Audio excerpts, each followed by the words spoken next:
అందరికీ నా హృదయపూర్వక నమస్కారాలు. కూటమి ప్రభుత్వం అధికారంలోకి వచ్చి దాదాపు 60 రోజులు కావస్తుంది.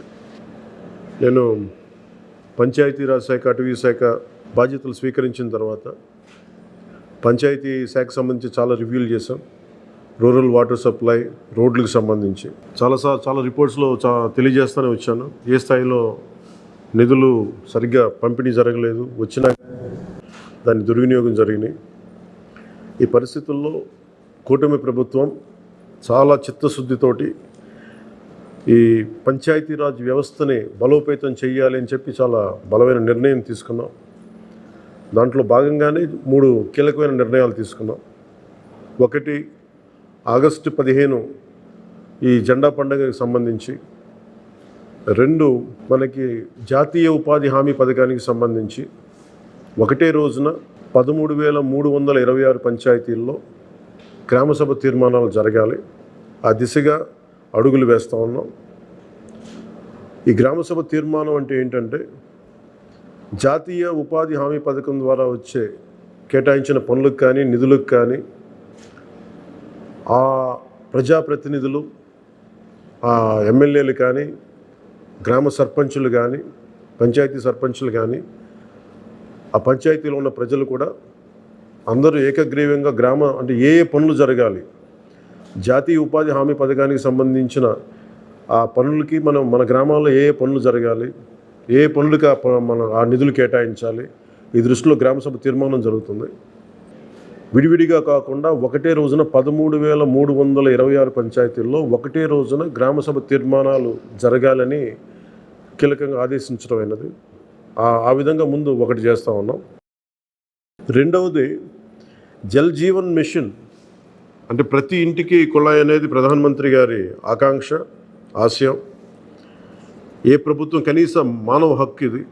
అలాంటి జల్ జీవన్ మిషన్కి సంబంధించి గత 5 సంవత్సరాలుగా ఎక్కడ కూడా సంతృప్తికరంగా గత ప్రభుత్వం చేయలేదు. రాష్ట్రంలో గ్రామీణ తాగునీటి సరఫరా ఇది అసలు ఏ స్థాయిలో ఉంది? ఉదాహరణకి జల్ జీవన్ మిషన్ కింద ఒక దాదాపు 27,000 కోట్లు ఖర్చు చేయాల్సి వస్తే గత ప్రభుత్వం 4,000 కోట్లే ఖర్చు చేస్తుంది. ఆ 4,000 కోట్లు ఖర్చు కూడా పెట్టిన విధానం ఏ స్థాయిలో ఉంది? నిజంగా నీటి సరఫరా అవుతుందా? ఉదాహరణకి చాలామంది ఎమ్మెల్యేలు అందరూ కూడా నా దృష్టికి తీసుకొచ్చినా కూడా నాకు వాళ్ళు ఇచ్చే ఈ పిటిషన్స్ కానీ ఇవన్నీ కూడా ఏం తెలియజేస్తున్నాయంటే, పంచాయతీల్లో కానీ గ్రామాల్లో కానీ జేజే మిషన్ కింద పైప్ లైన్లు వేశారు, కానీ దానికి ఆ నీటి సరఫరా ఉండే ఇది లేదు, దానికి వాటర్ సోర్స్ లేకుండా పైప్ వేసి వెళ్ళిపోయారు. అంటే దీని వెనక ఏమనిపించిందో, నిజంగా ఏదైనా వీళ్ళు డబ్బులు చేసుకోవడానికి పైప్ లైన్లు వేసి వదిలేశారన్నది ఆలోచన వచ్చి దాని మీద ఏం ఆదేశించాం పంచాయతీరాజ్ శాఖ ఉన్నతాధికారులందరినీ ఏంటంటే, అసలు రాష్ట్రంలో గ్రామీణ తాగునీటి సరఫరా పరిస్థితి ఎలా ఉంది, ఎన్ని గ్రామాలకి పైప్ లైన్స్ బాగున్నాయి, నీటి సరఫరా స్థాయి ఎలా ఉంది, రోజుకి ఎన్ని లీటర్లు నీళ్ళు వస్తున్నాయి, అలాగే ప్రస్తుత పరిస్థితి తెలుసుకోవడానికి దాదాపు ఒక 12 అంశాల మీద మేము సర్వే చేయమని ఆదేశించాం. దీన్ని పల్స్ సర్వేగా మీ దృష్టికి తీసుకొస్తున్నాం. ఇది పల్స్ సర్వే చేపడుతున్నాం. దీంట్లో వచ్చిన డేటా ఆధారంగా జల్ జీవన్ మిషన్ని కూటమి ప్రభుత్వ ఆధ్వర్యంలో అత్యంత పకడ్బందీగా ప్రణాళిక రచన చేయడానికి ఈ సర్వే నిర్వహిస్తున్నాం. ఒకసారి ఈ డేటా పాయింట్స్ అన్నీ రాగానే ఏ పంచాయతీల్లో నీళ్ళు వస్తున్నాయి, ఏ పంచాయతీల్లో పైప్ లైన్లు డ్యామేజ్ అయినాయి, అసలు గత ప్రభుత్వం చేసిన 4,000 కోట్ల రూపాయల ఖర్చు నిజంగా ఆ ఉద్దేశింపు పనులకి జరిగిందా లేదా, వీటన్నిటిని కూడా ఈ పల్స్ సర్వేలు మనకి తెలిసి వస్తాయి. దీని సమూలంగా ప్రజలందరికీ సమీప భవిష్యత్తులో తెలియజేస్తాను. అలాగే గ్రామ పంచాయతీలు, పంచాయతీరాజ్ వ్యవస్థ బలోపేతం కావాలంటే సర్పంచ్ వ్యవస్థ చాలా కీలకమైంది. గత ప్రభుత్వం పంచాయతీ ఎన్నికలు సరిగ్గా నిర్వహించలేకపోవడం వల్ల మనకి నిధులు రాలేకపోయినాయి. చాలాసార్లు మేము అధికారంలోకి రాకముందు పంచాయతీ మనకి సర్పంచ్లందరూ మా దృష్టికి తీసుకొచ్చింది ఏంటంటే, కనీసం మాకు బ్లీచింగ్ పౌడర్ కూడా మాకు కొనుక్కునే డబ్బులు లేవు మా దగ్గర. వాళ్ళ అకౌంట్లో పడ్డా కానీ డబ్బులు ఈ ప్రభుత్వం ఈ డిస్కౌంట్స్ అని చెప్పి డబ్బులు తీసేసుకున్నారు. సో పంచాయతీల నిర్వహణకి ఎన్నికలు జరిగినాయి, కానీ పంచాయతీల నిర్వహణకి సంబంధించి ఏ విధంగా వారికి సరైన ఆర్థిక పరిపుష్టి జరగలేదు నిధులు పడ్డాక. నిధుల దుర్వినియోగం జరిగింది, అది మీ అందరికీ తెలిసిందే. దానికి మరింత వివరంగా ఎప్పటికప్పుడు తెలియజేస్తాం. సో ముఖ్యంగా పంచాయతీరాజ్ వ్యవస్థని, సర్పంచ్ వ్యవస్థని బలోపేతం చేయాలన్నదే మా కూటమి ప్రభుత్వం తాలూకు ఆశయం, ఆకాంక్ష. దాంట్లో భాగంగా ఇప్పుడు దాకా గత 30 సంవత్సరాలుగా, గత 1990 నుంచి ఇప్పటిదాకా ఎప్పుడు మన 15 ఆగస్టు పండగ జరపడానికి ఇప్పటిదాకా నిధులు ఇప్పుడు సమకూర్చలేదు. చాలా నామకే వాస్తే నామమాత్రంగా ప్రతి పంచాయతీకి, చిన్న పెద్ద పంచాయతీలకి 100 రూపాయలు, చిన్న పంచాయతీలకి, పెద్ద పంచాయతీలు 250 రూపాయలు చొప్పున ఇచ్చేవాడు. ఒకవైపేమో గాంధీ గారి కలల కన్నా పల్లెలే పట్టుకొమ్మలు అంటూ ఉంటాం, గ్రామీణ స్వరాజ్యం అని మాట్లాడతాం. కానీ ఎన్నికల్లో నిలబడ్డ పంచాయతీ సర్పంచ్కి మటుకు జెండా పండుగ నిర్వహించాలంటే వాళ్ళకి ఇచ్చే డబ్బులు 100 రూపాయలు, 250 రూపాయలు. ఈ రివ్యూ మీటింగ్స్లో మాకు తేలింది ఏంటంటే 100 రూపాయలకి, 250 రూపాయలకి 13,326 పంచాయతీల్లో ఏం చేయగలరు? మేము ఒకటే ఆదేశించాను, రాగానే చాలా ఘనంగా జరుపుకోవాలి. గాంధీ గారి ఈ గ్రామ స్వరాజ్యాన్ని నిజంగా మనం ముందుకు తీసుకెళ్లాలంటే ఆ స్టేట్మెంట్ చాలా బలంగా ఇవ్వాలి. 1994లో ఇచ్చిన జీవో 100 రూపాయలు, 250 రూపాయలు, ఒకటి స్వాతంత్ర దినోత్సవానికి, 2 గణతంత్ర దినోత్సవానికి, వాటిని పెంపొందించేలాగా, వాటిని పెంచేలాగా ఒక కీలకమైన నిర్ణయం తీసుకుంది ఈ కూటమి ప్రభుత్వం. ప్రతి ఒక్క పంచాయతీలో సర్పంచులు తలెత్తుకొని సగౌరవంగా జెండా వందనం చేసేలాగా రాష్ట్రంలోని ఎన్డీఏ ప్రభుత్వం నిర్ణయం తీసుకుంది. ఆగస్టు 15న స్వాతంత్ర దినోత్సవ వేడుకల నిర్వహణకు నిధులు కొరత లేకుండా చేశాం.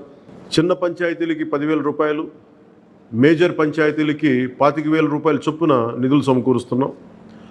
దానికోసమని జీవోను కూడా రిలీజ్ చేశాం. దీనిని పంచాయతీ సర్పంచులు దీన్ని పూర్తిగా సద్వినియోగం చేసుకోమని నేను విన్నవించుకుంటా ఉన్నాను.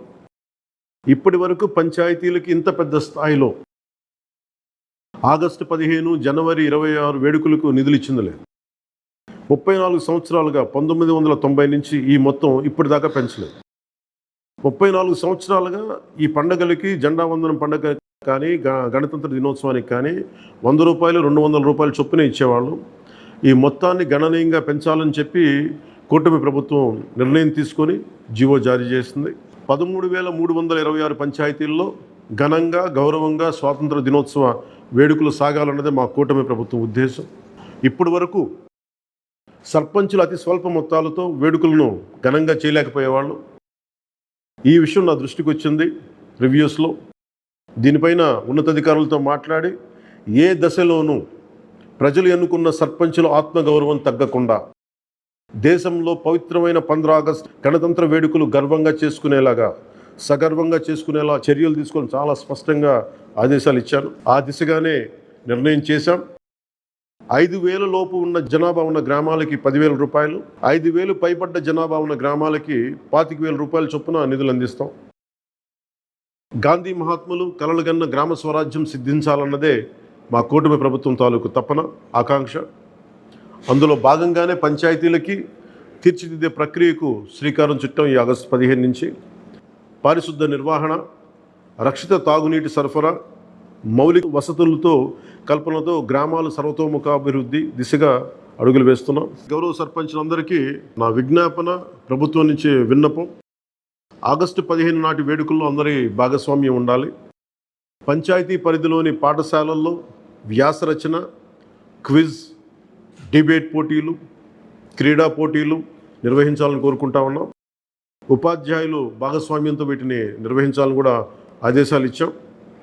గ్రామంలో స్వాతంత్ర సమరయోధులు, రక్షణ రంగంలో పనిచేసిన వారు, ముఖ్యంగా పారిశుద్ధ్య కార్మికులకు సత్కారాలు చేయాలి. గౌరవ ప్రధానమంత్రి గారు ఇప్పుడు కూడా పారిశుద్ధ కార్మికులకి ఏ స్థాయిలో గౌరవించారో అందరికీ తెలిసిందే. రాష్ట్ర ఎన్డీఏ ప్రభుత్వం కూడా ఆ దిశలోనే గౌరవ ముఖ్యమంత్రి శ్రీ నారా చంద్రబాబు గారి ఆధ్వర్యంలో పారిశుద్ధ కార్మికులకు అదే గౌరవం ఇవ్వడం జరుగుతుంది. సో ఈ విధంగా మేమందరం బలంగా, చాలా కీలకంగా పనిచేస్తూ ముందుకెళ్తున్నాం. దీని అందరికీ ప్రజలందరూ ఆశీస్సులు కావాలి. సర్పంచ్ వ్యవస్థని, పంచాయతీరాజ్ వ్యవస్థని బలోపేతం చేసే విధంగా ఈ ప్రభుత్వం ఉంటుందని మీ అందరికీ తెలియజేసుకుంటూ, ఒకే ఒక విన్నపం, ఇది పర్యావరణానికి పరిమితులకు లోబడి పర్యావరణం పరిరక్షించేలా ఈ పండుగ ఉండాలి. ప్లాస్టిక్ వాడటం కంటే కూడా జెండాలకి ఆల్టర్నేట్గా మన ముఖ్యంగా మన చేనేత జెండాలు ఏదైనా వాడండి. అలాగే ఇప్పుడు నేను పెట్టుకుంది కూడా పర్యావరణానికి హాని కలిగించింది ఇది. దీంట్లో సీడ్ ఉంటుంది, దీంట్లో ప్లాంట్ అని చెప్పి ఒక సంస్థ ఏదో ఉంది, వాళ్ళు ఇచ్చింది. మేము ఈ స్థాయిలో మీకు దొరికినంత దాంట్లో పర్యావరణాన్ని పరిరక్షించేలాగా ప్లాస్టిక్, మన జెండా పండుగ అని చెప్పి ప్లాస్టిక్ అంతా రోడ్ల మీద పడేస్తాం. అలా కాకుండా చాలా బాధ్యత తొందరగా జరుపుకోవాలి అని తెలియజేసుకుంటూ సెలవు తీసుకున్నాను. జై హింద్.